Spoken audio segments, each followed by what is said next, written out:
we're continuing with the quote book here, alphabetical order. Today's person is John Pollack. He was a speechwriter, actually for one of the presidents, and he's an author. He wrote a book called Shortcut, and the Pun Also Rises. He's a clever guy. He said, analogies are models that help us to understand the world. Yeah, it's the fastest way you could conceptualize something. A good analogy is a creative catalyst.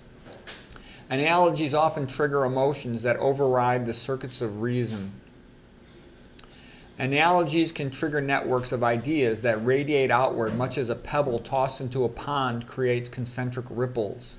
Effective analogies, which are essentially compressed and spring-loaded stories, often enable people to seize the high ground in an argument. Yeah, if you can have the analogy, that'll win. You know, sort of like every guy knows that talking to a wife. You know, you'll be completely 100% right on logic, but she'll say, oh, you don't care for me, you don't love me, you take me for granted, all this like nonsense, you know, just to kind of get her way. And in the end, she's got more power in the marriage than she deserves. Anyways, let us continue with John Pollack quotes. He says, by setting a frame, a person can exert remarkable influence on the direction of their own thinking and that of others.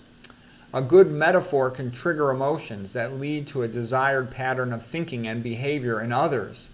The goal is to get them to accept the overt premise, even though it's the covert connotation that gets you the benefit. Yeah, there's often some little soundbite which is a little bit of a moral high ground and in a undertow insult or threat or something to pressure you into doing something.